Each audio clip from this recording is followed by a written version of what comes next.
She almost didn't answer the door. 8 years old, ponytails, a gap where her front tooth used to be, standing on the porch asking if he wanted to come outside.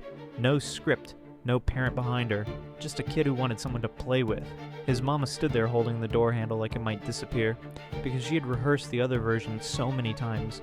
The stares, the silence, the kids who run off. She had a whole speech ready for the hurt.